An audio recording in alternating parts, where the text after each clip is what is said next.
네, 그러면 오늘 우리 제20일과 초지일관이라고 하는 그 주제를 갖고 우리 여호수아서 14장을 함께 볼 텐데요. 제가 기도하고 시작하겠습니다.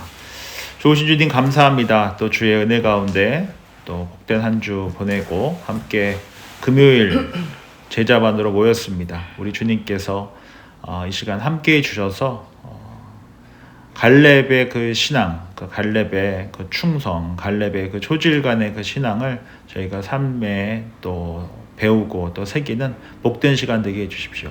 예수님의 이름으로 기도합니다. 아멘. 오늘 함께 나누실 하나님의 말씀은 여호수아서 14장, 여호수아서 14장, 구약성경 340쪽, 우리 여호수아서 14장 1절부터 15절까지의 말씀 중에요. 제가 1절 말씀, 우리 1절 말씀 우리 함께 읽도록 하겠습니다. 이것은 이스라엘 자손이 가나안 땅에서 받은 기업, 곧 여호수아서 14장 1절 맞죠? 맞아요. 예, 우리 함께 읽겠습니다. 이것은 이스라엘 자손이 가나안 땅에서 받은 기업 곧 제사장 엘르아살과 눈의 아들 여호수아와 이스라엘 자손 지파의 족장들이 분배한 것이니라. 아멘. 그러니까 여호수아서 하면은 두 가지 중요한 주제가 있다고 그랬죠. 하나는 정복 전쟁, 전쟁에 관한 내용이고, 이제 13장부터는 어떤 내용이라고 했습니까? 분배. 어떻게 이제 정복한 가나안 땅을 지파에게 분배할 것인가에 대한 그 내용이 바로 여호수아서 전체에서 가장 중요한 이 두 개의 주제다라고 말씀드렸었고요.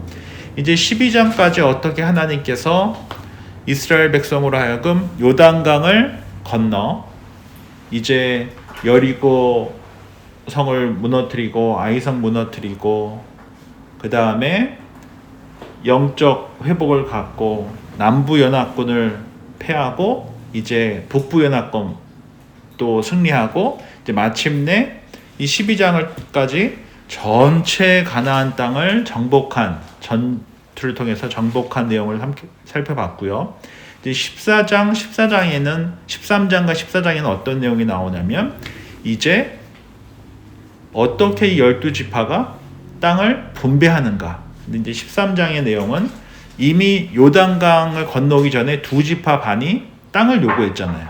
그래서 어떻게 이제 그 두 지파 반이 요단 동편, 오늘날의 요르단 지역에 어떻게 땅을 두 지파 반이 받았게 되었는지에 대한 내용이 13장에 기록되어 있다면 루벤, 갓, 므낫세 지파죠. 이제 나머지 9지파 반이 어떻게 요단 서쪽, 즉 원래 가야 할 그 가나안 땅에 땅 분배를 받게 되는지에 대한 내용을 함께 살펴보면서 이제 특별히 믿음의 사람 갈렙이 어떠한 땅을 하나님께 요구하게 되는가, 왜 그의 요구가, 그의 요청이 중요한가, 또 믿음의 행위였는가를 좀 함께 살펴보는 시간이 되었으면 좋겠습니다. 그럼 우리 2절부터 4절까지 우리 박준 집사님께서 좀 읽어주시면 감사하겠습니다. 여호와께서 모세에게 명령하신 대로 그들의 기업을 제비 뽑아 9지파와 반지파에게 주었으니 이는 두 지파와 반지파의 기업은 모세가 요단 저쪽에서 주었으며 레위 자손에게는 그들 가운데에서 기업을 주지 아니하였으니 이는 요셉의 자손이 므낫세와 에브라임의 두 지파가 되었습니다. 이 땅에서 레위 사람들에게 아무 분깃도 주지 아니하고 다만 거주할 성읍들과 가축과 제산을 위한 목초지만 주었으니. 예, 감사합니다. 1번 보면 이스라엘 자손들은 요단 서편에서도 땅을 분배했습니다. 즉 두 지파 반은 이미 요단강, 오늘날의 그 요르단 지역의 두 지파 반이 이미 땅을 받았고, 이제 9지파 반과 9지파 반지파 중에서 아무런 기업을 받지 못한 지파가 어디냐, 그리고 두 몫을 받은 지파는 어디냐에 대해서 물어볼 때, 첫 번째로 아무런 땅을 받지 못한 지파가 어디 지파입니까? 레위 지파죠. 그러면 왜 레위 지파가 땅을 받지 못했느냐라고 했을 때, 하나님께서는 그들에게 나는 내 기업이다, 내가 내 분깃이다 그래서 다른 지파처럼 넓은 영토를 갖지 않고 하나님을 섬기는 일에만 전념하게 했고, 그래서 레위 지파는 각각 나뉘어진 지파에 흩어져서 살았고, 그 지파에서 거둔 헌금과 제사 제물을 통해서 생활을 했었다는 것이에요.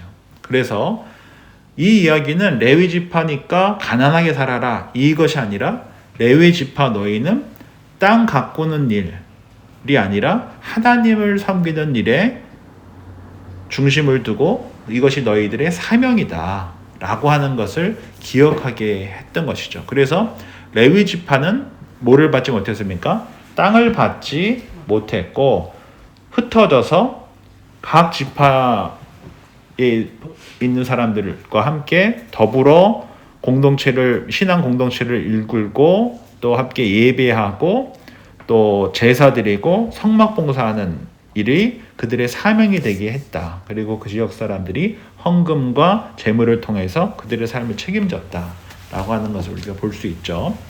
그 다음에 이제 어떻게 이제 이 12지파가 다시 형성되느냐라고 하는 것을 봤을 때, 이 두 지파가 추가되게 되는데, 그 지파가 누구냐면 바로 요셉의 두 아들이었던 에브라임과 므낫세가 각각 땅을 받게 돼요. 그래서 요셉이 한 지파가 아니라 몇 지파로 받게 됩니까? 두 지파로 받게 되는 것이죠. 그러면 이것이 왜 중요하냐라고 봤을 때, 그 당시 이스라엘 사회에서, 고대 이스라엘에서는 장자는 보통 유산의 몇 배를 받았을까요? 2배를 받았대요. 그러니까 원래 장자는 루벤이었지만 루벤의 그 범죄함으로 말미암아 그의 장자권이 약해지게 되었고, 오히려 이스라엘을, 특별히 야곱의 그 12 형제들을, 그의 가족들을 모두 다 구원하는데 아주 중요한 견인차 역할을 했었던 요셉이 어떤 영적인 축복을 갖게 되었다는 것을 알 수 있습니까? 장자권을 갖고 있었다. 영적 장자권을 가진 이가 누구였다는 것입니까? 요셉이었다는 것이에요. 그래서 하나님께서는 이 두 지파, 에브라임과 므낫세라고 하는 요셉의 두 아들에게 각각 땅을 나눠주게 되었다라고 하는 것을 우리가 볼 수 있습니다. 그래서 이 첫 번째 질문을 통해서 우리가 알 수 있는 것은, 레위 지파가 왜 그 12지파 가운데 땅은 분배받지 못했으나 너무나 중요한 역할을 했느냐? 바로 그들은 하나님 자신을 기업으로 받은 지파로서 하나님께 예배드리기 위한 지파로서 구별되었다라고 하는 사실이에요. 그것이 참 중요한 것이고, 두 번째, 요셉의 두 아들이 각각 땅을 받게 된 것은, 비록 요셉이 너무나 힘든 시간들을 보냈음에도 불구하고 그를 통하여서 하나님께서 야곱의 12 자녀와 또 그의 민족들을 구원하는 견인차 역할을 했었기 때문에 영적인 장자권을 하나님께서 누구에게 허락해 주신 것과 같은 거예요? 요셉에게 허락해 주신 것과 같다라는 것입니다. 그래서 이제 야곱의 12아들이, 제가 이제 지도를 그때 보내드린 것처럼 루벤, 시몬, 레위, 유다, 단, 납달리, 갓, 아셀, 이사갈, 스불론, 요셉, 그리고 막내가 베냐민이거든요. 그런데 이 12명의 야곱의 아들들이 어떻게 이제 가나안에서 땅을 분배받게 되느냐?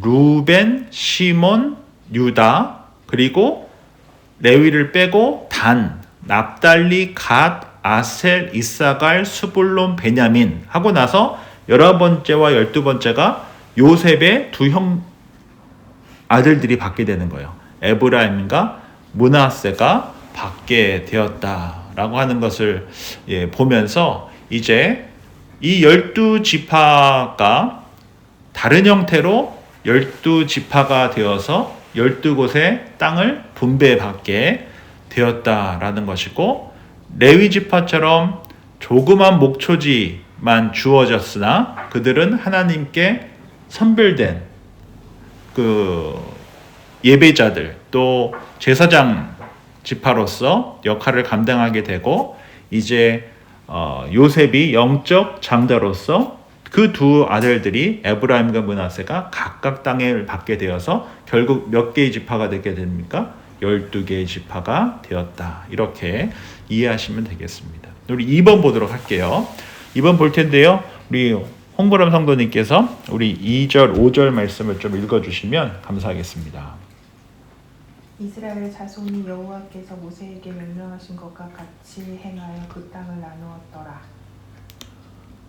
2절 말씀도 한번 읽어주시면 감사하겠습니다.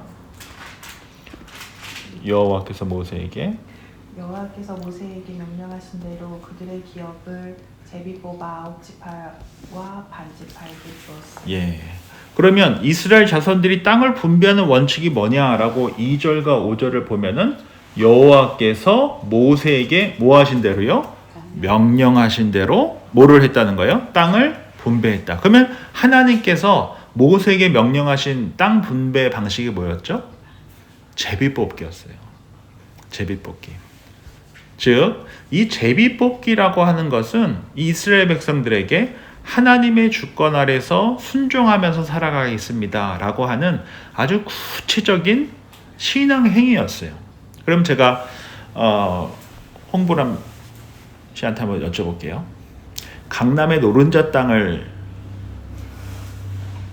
갖고 싶으세요? 아니면은 평당 한 5,000원짜리 그 큰 몇천 평짜리 그런 땅을 갖고 싶으세요? 노른자 땅. 예. 우리 박준 집사님 어떠십니까? 저도요. 노른자 땅. 우리 박미라 집사님도 노른자 땅. 우리 표본사님 어떠십니까? 받을 수가 있나? 만약에 받는다면 나는 넓은 엄청나게 큰 땅을 갖고 싶다. 아니면 나는 강남 한복판에 그 노른자 땅 한 30평이라도 좋으니 그 아파트 한 채 있었으면 좋겠다. 네? 넓은 땅을. 넓은 땅을. 야, 우리 모교반이랑 너무 똑같네요. 젊은 사람들은 노른자 땅이고 제가 이제 은퇴하신 분들은 큰 땅을 갖고 싶다고 그러시더라고요. 야, 그래서 이게 또 나이에 따라서 이게 정말 생각하는 게 많이 다르구나 이것을 보게 되는데요. 우리가 제비뽑기라고 생각을 하면은 이렇게 생각할 수 있잖아요. 아니 그냥 지도를 이렇게 딱 해놓고 뭐 필요에 따라서 이렇게 좀 하면 되지 왜 굳이 이거를 제비를 뽑냐? 이거는 좀 너무 속된 말로 운빨 아니냐? 이렇게 생각할 수 있잖아요. 왜 제비뽑기라고 하면은 마치 우리가 복권 당첨되듯이 그렇죠? 그런 개념이 있기 때문에 제비뽑기 하면 이건 성경적이지 않고 오히려 너무 이렇게 운에 따라서 인생을 하게 하는 그런 거 아닌가? 또 너무 합리적인 선택 아닌가? 오늘을 살아가는 특별히 요즘 같은 최첨단 시대에 얼마나 더 다양한 형태로 방법으로 땅 분배를 할 수 있을 것 같은데 왜 이렇게 제비뽑기를 통해서 땅을 분배하라고 하셨고 이것이 하나님께서 모세에게 명령하신 방법이다 라고 하는가? 이거는 무슨 복권 같은 느낌이네. 그리고 너무나 비합리적인 선택 같은데. 그런데 우리가 이 제비뽑기가 하나님께 무엇을 맡기는 행위였냐라고 했을 때 저는 결정권을 하나님께 맡기는 행위였다라고 볼 수 있다라고 저는 생각이 합니다. 이 전도서 16장 33절에 보면 제비는 사람이 뽑으나 모든 일을 작정하기는 여호와께 있느니라 라고 되어져 있거든요. 결국 최종 결정권을 누구한테 드리는 거예요? 하나님께 드리는 거예요. 그래서 이 왜 땅 분배를 하는데 제비를 뽑았냐, 제비 뽑기를 했냐? 첫 번째, 이것은 이스라엘 백성들이 정리해서 자신의 힘으로 승리해가지고 얻은 전리품이 아니라는 거예요. 하나님께서 그들에게 주신 약속의 땅이라는 거죠. 즉 하나님의 것이라는 것입니다. 두 번째는 이것이 땅은 굉장히 민감한 사안이었기 때문에 만약에 이것을 사람들한테 맡겼다고 한다면은 어땠을까요? 엄청난 다툼이 일어났을 거예요. 그렇지 않았겠습니까? 세 번째, 이것은 이스라엘 백성으로 하여금 믿음의 훈련을 하게 했어요. 즉, 자신이 원하는 땅이 아니라 하나님께서 주신 땅을 받아야 했다는 것입니다. 그래서 이 제비뽑기는 뭐였다고 볼 수 있습니까? 소유보다 순종을 선택한 거였고, 욕망보다 신뢰하는 법을 배우는 것이었죠. 그래서 여호수아서 14장에 보면은 여호와께서 명령하신 대로라고 이야기하면서 이 제비뽑기를 통하여서 이스라엘 백성들이 땅을 받았다. 즉 능력보다 뭐를 더 중요하게 여겼다는 거예요? 순종을 더 중요하게 여긴 믿음의 행위가 뭐였다는 것입니까? 제비뽑기에 복종하는 행위였던 것이에요. 오늘날을 살아가는 우리들에게 있어서도 우리가 무슨 중요한 일을 할 때마다 나 캐나다 계속 있어야 돼, 아니면 가야 돼. 우리 애 이 학교 보내야 돼, 저 학교 보내야 돼. 내가 이사를 가야 돼, 말아야 돼. 이 차를 사야 돼, 저 차를 사야 돼. 이렇게 할 때 동전을 던지실 거예요? 아니면은 그냥 와이프 말을 들으실 거예요? 아니면 애들의 의견을 들어보실 거예요? 아니면은 챗GPT한테 물어보실 거예요? 요즘은 챗GPT 같이 객관적인 데이터가 없잖아요. 너무나 객관적으로 딱 데이터화 시키고 요즘은 표까지 만들어가지고 장점, 단점 쫙 이렇게 나오는데, 아마도 요즘에는 챗GPT한테 젊은 사람들은 굉장히 많은 것들을 물어보고 살잖아요. 그래서 나는 어떨까?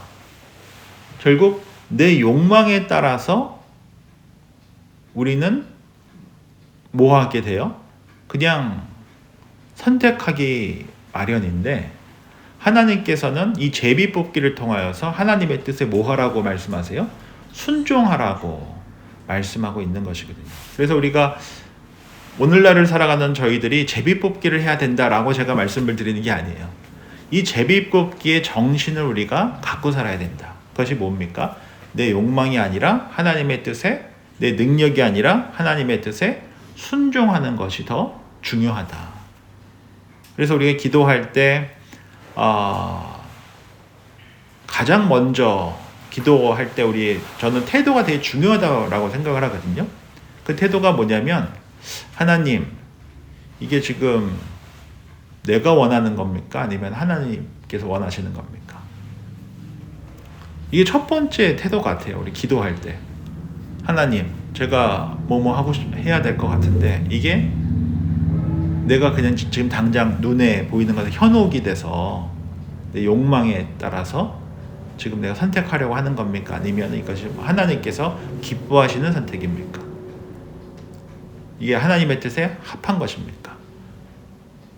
즉 하나님의 뜻에 내가 순종하겠습니다라고 하는 정신이 어디에 담겨 있는 거예요? 이 제비뽑기에 달려 있는 거예요. 왜? 선택권을 누구한테 드린 거니까요? 하나님께 드린 거니까요. 제비뽑기라고 하는 것이.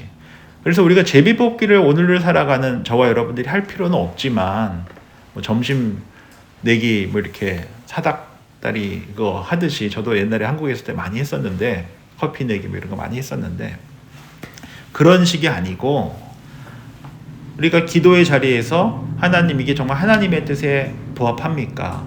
제가 지금 바른 선택을 하고 있는 건가요? 저에게 평안한 마음을 주시고 또 사람을 통해, 말씀을 통해, 환경을 통해서 저에게 확신을 주세요 라고 기도할 수 있는 거잖아요. 그냥 눈에 보이는 대로 선택하고 결정하고 let it go 하는 것이 아니고, 하나님께서 저에게 말씀을 주십시오. 사람을 통해서 확신을 주십시오. 공동체 속에서 확신을 주십시오. 이렇게 저희가 구할 수 있는 거잖아요. 제가 순종하겠습니다. 그래서 이 제비뽑기는 바로 나의 통제권과 선택권을 내가 갖지 않고 하나님께 드리겠습니다 라고 하는 아주 구체적인 믿음의 행위였다 라고 하는 것을 우리가 꼭 기억할 필요가 있다는 것이죠. 여기에 관련돼서 저희가 하나 더 좀 살펴보고자 하는 것은 우리 그렇다면 신약 성경의 마지막 제비뽑기가 어디였냐를 우리가 사도행전 1장을 통해서 한번 보도록 하겠습니다. 사도행전은 신약 성경 요한복음 다음에 있는데요. 신약 성경 187쪽 또는 188쪽 신약 성경 사도행전 1장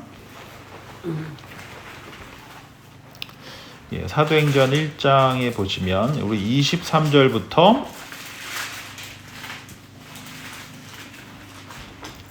22절부터 제가 26절까지의 말씀을 읽어드리겠습니다. 사도행전 1장 22절부터 26절입니다.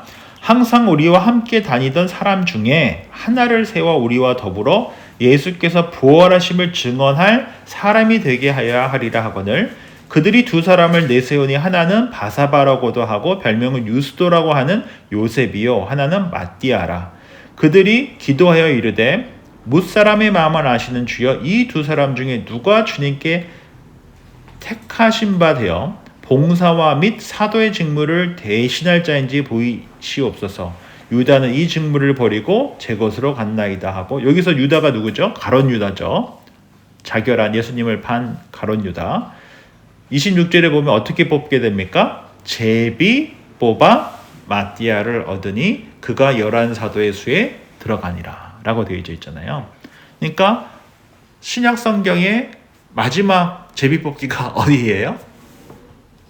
예수님의 12번째 사도 마띠아를 뽑을 때 사용했었던 방법이 뭡니까? 제비 뽑기였었다 라고 하는 것을 우리가 볼 수 있고요. 이후에 오순절 성령 강림, 성령께서 오시고 나서는 항상 이제 교회 공동체가 어떻게 선택하게 됩니까? 성령 안에서 기도하고 공동체 안에서 함께 동의하고 또 확신을 가진 다음에 선택하게 되었어요. 그러니까 저희 교회 같은 경우도 많은 결정들을 어디서 합니까? 운영위원회들이 하잖아요. 운영위에서. 운영회에서 할 때 우리 표건사님 아시겠지만 제가 이렇게 보기와 다르게 하고 싶은 게 좀 많아요. 그리고 좀 급한 면도 좀 있어요. 그래서 뭐 저 좋자고 하는 거는 아니지만 다 같이 좋자고 하는 거지만 다 동의를 해주실 것 같으시죠? 그렇지 않거든요. 그래서 동의를 저희가 100% 동의를 안 해주시면 안 나가요. 여러 가지 이유로. 누군가는 이게 좋지 않을 수도 있고 또 재정적으로 조금 부담이 될 수도 있고 그럴 수 있지 않겠습니까?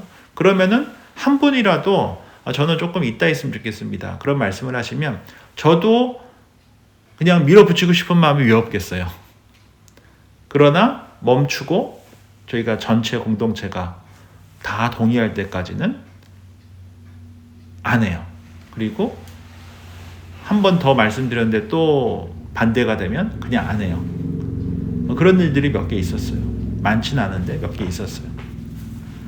그래서 성령 안에서 우리가 함께 기도하고 공동체 안에서 컨펌을 받고 나서 이렇게 하는 방식이 바로 이 신약의 오순절 사건 이후 성령께서 강림하신 이후 모든 교회 공동체는 성령의 인도하심 속에서 함께 기도하고 공동체 안에서 분별하고 결정하면서 세워진 곳이 어디입니까? 교회였다라는 것입니다. 우리가 이것을 꼭 기억할 필요가 있다라는 것이죠. 마지막으로 하나만 더 살펴보면 우리 창세기 49장을 한번 볼게요. 창세기 49장. 우리 신약 구약 성경 맨 첫 번째가 창세기죠. 우리 창세기 49장을 보시면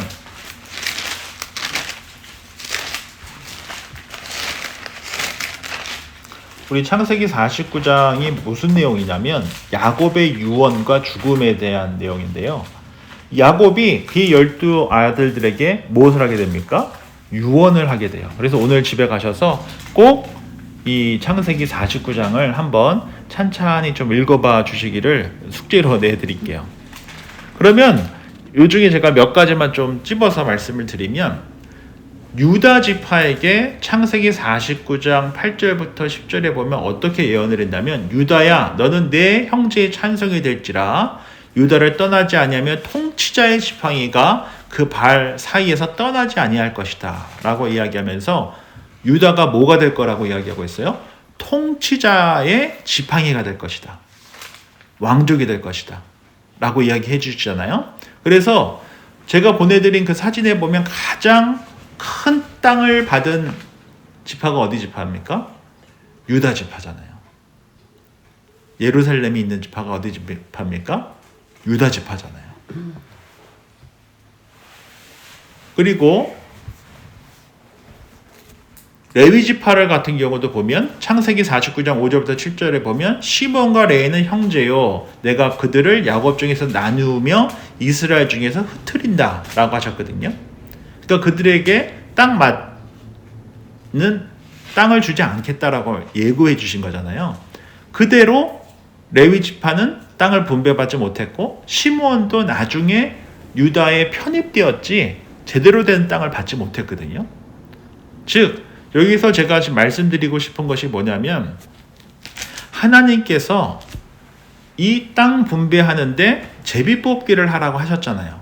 근데 그 제비뽑기가 어디와 연관이 있다라는 것을 알 수 있습니까?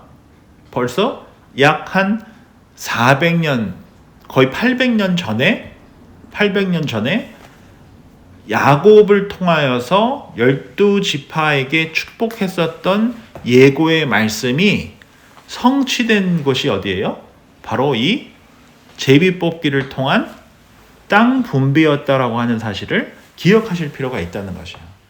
즉 우리가 보기에는 합당하지 않은 결정 같고 우리가 보기에는 안 맞는 것 같은데 하나님께서는 우리에게 무엇을 주시는 분이세요? 좋은 것을 주시는 분이세요. 그러니까 하나님의 그 선하심을 우리가 신뢰하면서 살아가는 것이 사실 믿음이거든요.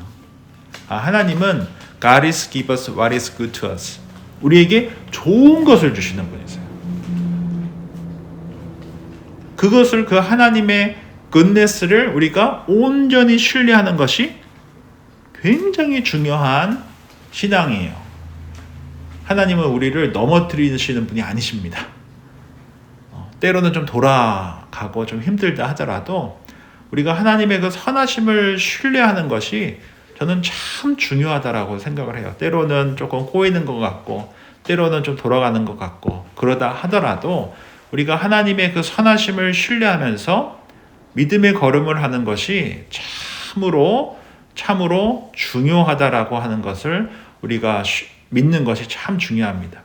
또 하나 중요한 것은 이 12지파가 다 땅 분배를 받는데 너무나 각각 다른 캐릭터를 갖고 있었던 지파였었다라고 하는 것을 볼 수가 있어요.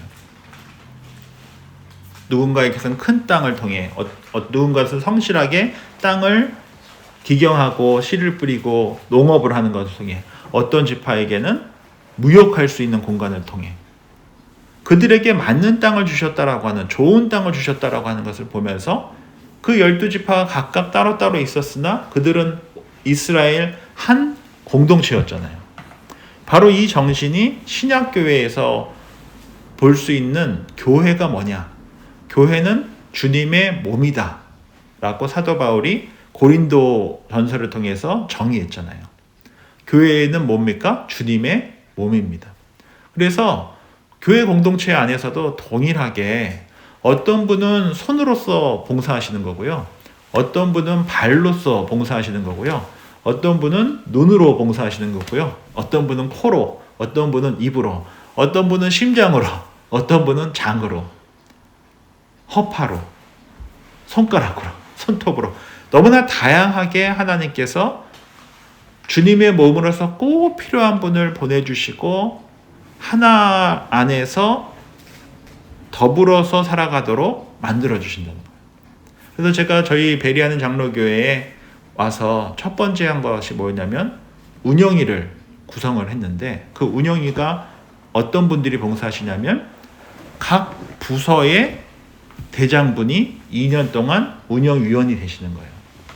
그래서 중보기도부 장님이 운영위원이 되시는 거거든요. 그러니까 각각의 지금 6, 7개 봉사부서가 있어요. 그리고 그 6, 7개 봉사부서가 좀 다이나믹하고 조금 하게 봉사하기를 저는 이렇게 바라면서 기도하면서 이렇게 하고 있는데 만약에 제가 눈이 4개라고 생각해 보세요. 코는 없고 만약에 제가 눈은 1개고 코가 2개고 발은 없고 팔은 8개고 균형이 안 맞잖아요. 그러니까 하나님께서 주님의 몸이라고 말씀하실 때는 뭐냐면 균형 있게 하나님께서 필요하신 분들을 붙여주시고 함께 주 안에서 한 공동체로 살아가게 하시거든요. 아니 나는 이 봉사하는데 왜 저 사람은 안 하는 것 같지? 그게 아니라는 거예요. 하나님께서 내가 지금 이 봉사를 하고 있지만 다른 분은 하나님께서 또 다른 역할을 하고 있게 하시는 거예요. 그럴 때 꼭 내가 하는 것만 계속 다른 분들도 하셔야 되는 게 아니라 왜? 그러면은 뭐가 돼요? 팔만 8개 있는 사람이 되는 거예요. 코도 없고 눈도 없고 다른 게 없는 거죠. 그래서 하나님께서 그렇게 교회 공동체를 주님의 몸으로서 각각의 은사와 역할을 맡기시고 건강하고 균형 있는 공동체로 빚어가신다. 이것을 우리가 신뢰하는 것이 참으로 중요하다라는 것이다. 그래서 정리해보면 하나님께서 이 제비뽑기를 통하여서 이스라엘 백성들에게 땅을 분배하신 그것은 하나님께 우리의 그 선택권을 맡기는 믿음의 행위였다라는 것이고 우리가 신앙생활을 하면서도 하나님의 그 선하심을 우리에게 가장 좋은 것을 주시는 분이심을 우리가 신뢰하면서 나의 욕망을 쫓아 선택하는 것이 아니라 기도하는 것이 아니라 하나님께서 나에게 좋은 것을 주실 것이라는 그 확신을 갖고 말씀을 통해 또 공동체 안에서 또 환경 속에서 확인받으면서 나아갈 수 있도록 해주십시오라고 기도하는 태도가 너무나 중요하고 또 마지막으로 우리가 교회 공동체 안에서 더불어 살아갈 때 우리가 각각 조금 다르다 하더라도 주 안에서 함께 불러 모아 주신 한 지체다라고 하는 사실을 잊지 않고 신앙생활하는 것이 참으로 중요하다라는 것이죠. 이제 3번 보도록 하겠습니다. 우리 6절 말씀을 우리 미라 집사님께서 읽어주시면 감사하겠습니다. 우리 다시 여호수아서로 들어가겠습니다. 그때 유다 자손이 길갈에 있는 여호수아에게 나아오고 그니스 사람 여분네의 아들 갈렙이 여호수아에게 말하되 여호와께서 가데스바네아에서 나와 당신에게 대하여 하나님의 사람 모세에게 이르신 일을 당신이 아시는 바라. 감사합니다. 3번 보면 땅을 제비 뽑을 때 유다 자손 중에는 여호수아와 함께 가나안 땅을 장탐했던 갈렙이 나왔습니다. 그의 출신은 어디입니까? 그가 어디 출신이라고 되어 있죠? 그니스 사람이다. 여기다 공표를 주실 필요가 있죠. 여기서 이 그니스 사람이다라고 굳이 갈렙을 소개할 때 이렇게 그의 출신을 밝힌 이유가 뭘까요? 바로 그는 순수 이스라엘 지파 출신이 아니었다라고 하는 것을 밝히고 있는 것이죠. 갈렙이 최초로 12정통권으로 뽑혀 나갈 때 어디 지파로 뽑혀 나갔냐면 유다 지파로 뽑혀 갔었어요. 그런데 그는 원래 유다 지파 사람이 아니고 그니스 사람이다 라고 한 것을 봐서는 이 그니스가 가나안 주변 어느 한 민족이었던 것 같은데 이들이 유다 땅에 포함되어 버렸던 것이에요. 지파에. 그리고 유다 대표로서 정탐꾼이 되었고 또 유다 지파로서 기업을 받게 되었고 이것을 통해서 우리가 알 수 있는 것이 뭡니까? 하나님께서는 어디 출신이냐 내가 어떤 사람이냐 출신 배경보다 하나님을 어떻게 믿고 따르느냐를 더 중요하게 여기신다라고 하는 것을 볼 수가 있고요. 또 성경에서 갈렙을 어떻게 표현하고 있느냐를 좀 볼 필요가 있는데요. 여호수아서 14장 8절 말씀 제가 읽어드립니다. 나와 함께 올라갔던 내 형제들은 백성의 간담을 높게 하였으나 나는 내 하나님 여호와께 뭐 했다라고 고백하고 있어요? 충성했다라는 것이에요. 결국 성경이 갈렙의 출신뿐만 아니라 갈렙이 어떤 사람이었느냐 라고 할 때 딱 한 단어, 어떤 사람이었어요? 충성스러운 사람이었다는 것이거든요. 즉 갈렙은 모든 사람들이 다 아닙니다 라고 하더라도 다수 의견에 흔들리는 사람이 아니었어요. 그리고 딱 눈앞에 보이는 상황에 흔들리는 사람도 아니었어요. 그리고 이따가 또 함께 살펴보겠지만 45년이라는 시간 동안 하나님께 충성된 사람이 바로 누구였습니까? 갈렙이었다라고 하는 것입니다.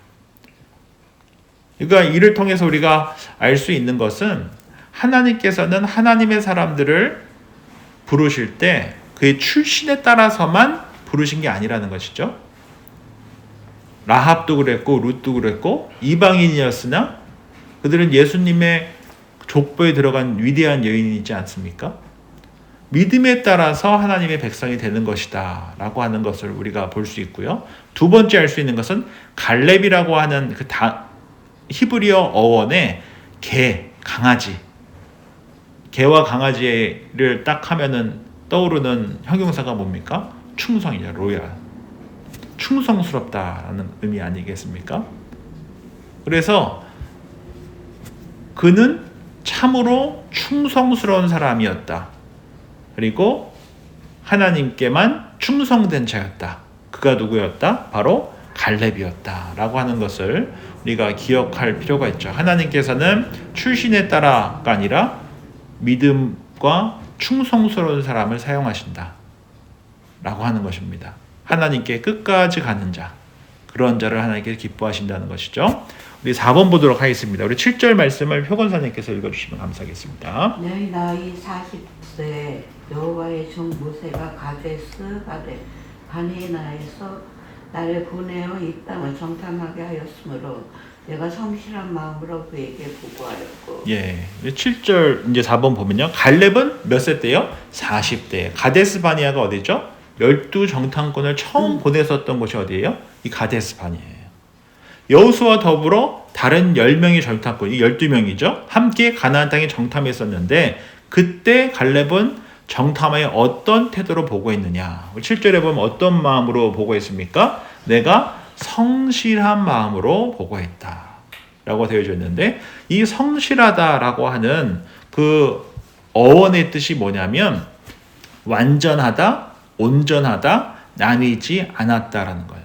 다른 말로 하면 충성되다와 성실하다가 어떻다는 것이에요? 같은 의미였다는 것이에요. 즉 갈렙은 어떤 사람이었습니까? 마음이 나뉘지 않은 사람이에요. 온전한 사람이에요. 그리고 완전한 사람이에요. 왜? 하나님만 바라보면서 살았던 사람이거든요. 모세가 12명의 정탐꾼을 보냈는데 땅은 좋지만 거인족이 살아서 두렵고 못 들어갈 것 같습니다. 우리 그냥 애굽으로 돌아가는 게 좋을 것 같습니다. 라고 이야기했으나 갈렙과 여호수아는 달랐죠. 위험스럽고 눈에 보기에는 너무나 도저히 범접할 수 없는 것은 사실이지만 그 상황보다 뭐를 더 중요하게 여긴 거예요? 하나님께서 그들에게 주신 약속을 더 중요하게 여긴 것이에요. 그래서 갈렙은 사람에 의해서 흔들리지 않고 상황에 따라서도 흘리지 않고 사람 눈치도 보지 않고 현실만 바라보지도 않고 하나님 안에서 마음이 나뉘지 아니한 충성스러운 자, 성실한 자가 누구였다라는 것입니까? 갈렙이었다라는 것이죠. 그래서 우리가 신앙생활을 하면서 우리 꼭 기억하셔야 될 것, 특별히 이 갈렙의 이 성실함, 충성스러움을 통해서 우리가 기억해야 될 것은 우리가 신앙생활하다 보면은 우리가 사발면처럼 또는 솥뚜껑처럼 또는 라면 끓여 먹을 때 불 후루룩 오르는 그 무슨 장반 뭐 그릇이라고 하죠? 난냄비. 그거는 후루룩 끓였다 후루룩 식잖아요. 우리가 신앙생활하면서 그럴 때가 많거든요. 근데 진짜 진국인 신앙은 어떤 거예요? 가마솥 같이 그 온기를 꾸준히 성실하고 충성스럽게 유지하는 사람. 그 대표 주자가 누구다라는 것입니까? 갈렙이었다는 거예요. 갈렙이 처음 12 정탐관으로 뽑혔던 때가 나이 몇이었어요? 40이었어요. 그리고 38년 동안 그는 이스라엘 백성들과, 즉 출애굽 1세대가 광야 땅에서 다 죽을 때까지 38년을 유리방황을 했었어요. 그들 중에 딱 2명 살아남았죠. 여호수아와 갈렙만 살아남았는데, 이제 그의 약속의 땅으로 와서 땅을 분배받았던 나이가 몇 살이었다고요? 85세였다는 거예요. 즉 45년 동안 그는 하나님 앞에서 마음이 나뉘었습니까? 안 나뉘었습니까? 안 나뉘었다는 거예요. 하나님 앞에서 충성된 모습, 하나님 앞에 성실한 모습으로 신앙생활했다라고 하는 것, 이것이 참으로 중요하다는 것이죠. 이제 5번 보도록 하겠습니다. 우리 10절 말씀 우리 박 집사님께서 읽어주시면 감사하겠습니다.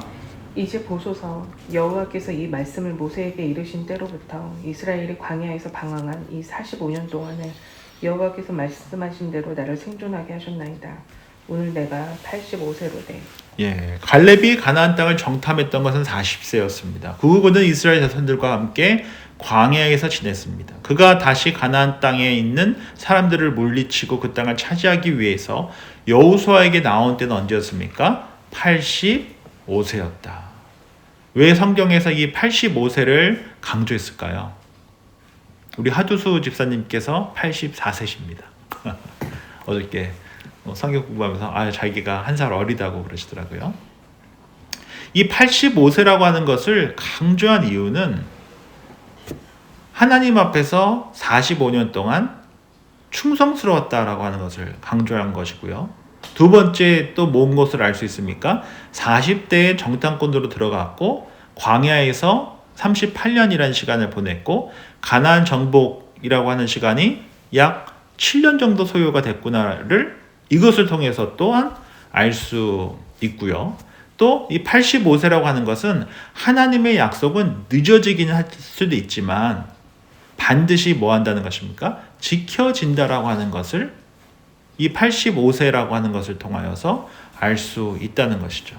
그리고 이후에 살펴보겠지만 이 85세의 나이에 여호수아서 14장 12절에 보면 그 산지를 언제 해달라고 합니까? 지금 달라고 하잖아요. 즉 그는 나이가 들었지만 그의 믿음은 나이가 들었습니까? 안 들었습니까?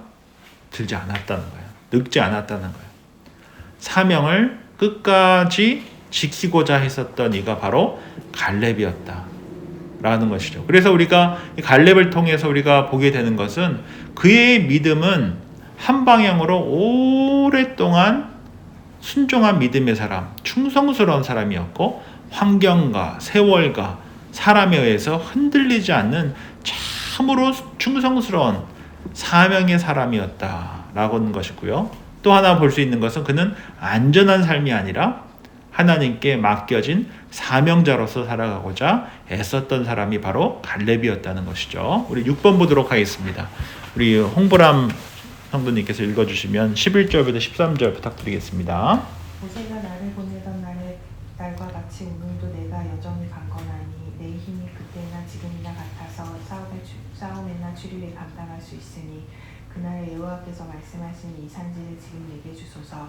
당신도 그날에 들으셨거니와 그곳에는 아낙 사람이 있고 그 성읍들은 크고 견고할지라도 여호와께서 나와 함께 하시면 내가 여호와께서 말씀하신 대로 그들을 쫓아내리이다 하니 그래서 읽어주십시오. 13절까지. 여호수아가 여분네의 아들 갈렙을 위하여 축복하고 헤브론을 그에게 주어 기업을 삼게 하네. 6번 보면 갈렙은 자신의 힘이 45년 전과 동일하다며 여호수아에게 나와 요청한 것은 어디였습니까? 그리고 여호수아가 그를 위하여 축복하고 그의 기업으로 허락한 것이 어디였습니까? 헤브론 산지였다라는 것이거든요. 이스라엘이 제가 전에도 말씀드렸듯이 해발 한 900m 정도 되는 이스라엘 가운데 있는 중앙산지 지역이 있다라고 말씀드렸었죠. 이 헤브론이 예루살렘 밑에 있는 또 다른 산악지대예요. 비슷한 높이의 산악지대예요.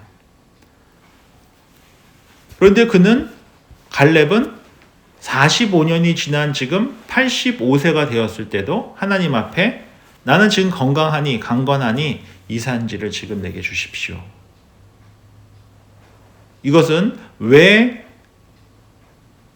헤브론을 여분네 아들 갈렙이 달라고 했는지를 우리가 좀 깊이 생각해 볼 필요가 있는데요. 헤브론은 가나안 남부 산지 도시고 견고한 지역이고 거인족으로 알려져 있는 아낙 사람들의 거주지였기에 정복하기가 굉장히 까다롭고 가장 힘든 곳이었고, 지난주에 살펴본 것처럼 이 아낙 사람들로 인하여서 이스라엘 사람들이 겁먹고 우리 못 가겠습니다, 애굽으로 돌아가는 게 낫겠습니다라고 했었던 결정적인 원인이 누구한테 있었어요? 아낙 사람들한테 있었다고 말씀드렸었잖아요. 그들이 사는 지역이 바로 이 헤브론 지역이었었는데, 즉 갈렙은 쉬운 땅이 아니라 가장 힘든 땅을 요청했었다라고 하는 것을 우리가 알 수 있고요. 두 번째로 이 헤브론이라고 하는 이 히브리어 어원은 연합, 교제, 친밀함을 뜻하는 단어거든요. 하나님과의 어떤 영적인 깊은 관계를 상징하는 땅이 이 헤브론인데, 왜 그런가를 우리가 살펴보면 창세기 13장 18절에 아브라함이 약속의 땅에 와서 헤브론 근처 마므레 상수리 나무에서 제단을 올렸던 것이 어디예요? 헤브론이었어요. 그리고 창세기 23장에 보면 아브라함의 아내 사라가 죽자 헤브론에 막벨라 굴을 사서 장사 지낸 것이 어디였어요? 헤브론이었던 것이에요. 즉 이스라엘 역사상 최초의 약속의 땅을 소유했던 것이 어디입니까? 헤브론이었어요. 그 이후에 거기에 아브라함, 이삭, 야곱의 무덤이 있는 것이 어디입니까? 헤브론이에요. 그래서 제가 옛날에 그 이스라엘 여행할 때도 헤브론에 가면은 큰 그 무덤이 있어요. 그 무덤에 사라, 아브라함, 이삭, 야곱의 무덤이 있고요. 거기에 유대인들이 들어가서 예배하는 것과 이슬람 사람들이 들어가서 예배하는 것이 따로따로 있어요. 그래서 거기에서 제가 이렇게 신기하다 했었던 기억이 제가 있거든요. 그러므로 이 헤브론이라는 것은 아브라함 시대 때부터 이스라엘이 있기까지, 여기까지 오기까지 영적으로 너무나 중요한 땅이 어느 땅이었던 거예요? 헤브론이었던 것이에요. 너무나 중요한 땅, 영적으로 너무나 중요한 땅, 바로 아브라함과 사라가 묻힌 땅, 이삭과 야곱이 묻힌 땅, 언약을 기억하게 하는 땅, 그 땅이 어디입니까? 헤브론이에요. 마치 한국의 양화진에 외국인 선교사들의 묘지가 있잖아요. 합정동이 그냥 그 합구정동이라고 불리는 유일하게 개발이 덜 된 땅이라고 하고 젊은 애들 핫한 동네만이 아니라, 사실 거기가 1900년대 초에 외국인들이 한국에 와서 선교 활동하다가 사대문 안에 외국인들 묘를 갖질 수 없으니까 저기 변방에다가 사대문 밖에다가 무덤가를 만들어주라고 해서 주었던 땅이 합정동이거든요. 근데 사실은 그 합정동이 옛날에는 진짜 안 좋은 곳이었어요. 왜냐면 그 쓰레기 산 있는 데가 있잖아요. 혹시 아세요? 옛날에 그 망원동 뒤쪽에 쓰레기 소각장이 있고 지금 월드컵 경기장 들어온 곳 난지도였죠. 근데 제가 사실 고등학교 그 건너편에 있는 고등학교를 나왔거든요. 그래서 눈 오고 바람 불면은 그 쓰레기 냄새가 학교까지 한강 넘어서 왔었어요. 근데 그곳에 이제 비닐로 씌워가지고 공원 만들고 거기 이제 하늘공원 가보셨죠? 거기 하늘공원 만들고 이렇게 되게 이쁘게 해놨잖아요. 근데 옛날에는 항상 침수되는 곳이 망원동이었고 합정동이었고 그렇게 좋지 않은 동네였어요. 근데 거기에 이제 그 천주교에서 가장 중요한 성지가 거기에 있죠. 그 대천덕 신부님 그리고 많은 분들이 그 죽으신 그곳 그리고 양화진 성지가 함께 있는 천주교와 개신교의 영적으로 너무나 중요한 성지가 그 합정동에 지금 있잖아요.